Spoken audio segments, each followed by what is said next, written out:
By Elsa here in Lagos State, the Federal Airports Authority of Nigeria's Aviation Conference on its day 2 shifted the spotlights to airline sustainability, government policy reforms, and the future of airport infrastructure development. Key players also had conversations aimed at repositioning Nigeria's aviation industry. Senior reporter Ayomide Ajegbe has details.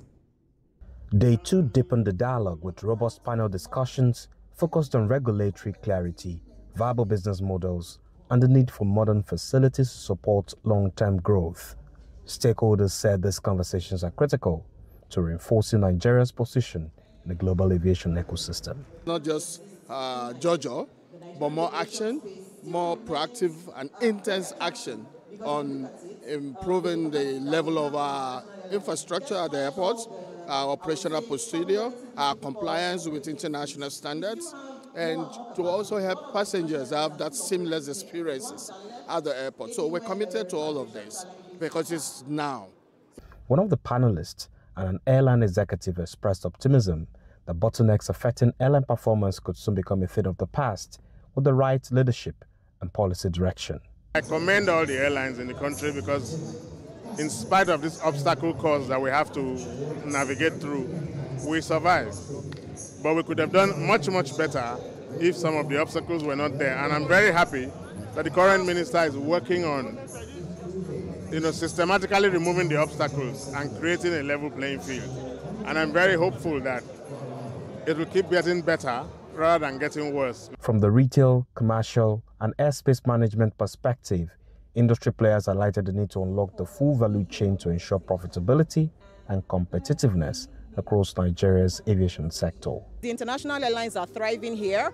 That is evident with the capacity that we see and continually increasing. There are airlines that operate triple daily out of Lagos, out of Abuja, Port Harcourt, Enugu. That shows that there is demand here and it's profitable, right? So we have to ensure that the same exists with our Nigerian carriers by being a bit smarter as to how we retail and how we distribute. We need to build financial capacity within the country so that we can acquire the airplanes that meets the needs of the largest single market in Africa, essentially.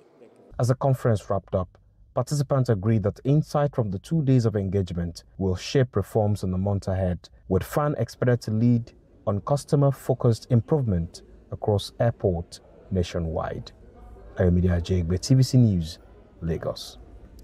All right, Ayomide joins us more on this one. Now, Ayomide, you were there. What viable business models were proposed by the airline executives to ensure the long-term sustainability of carriers like Ibom Air, for example?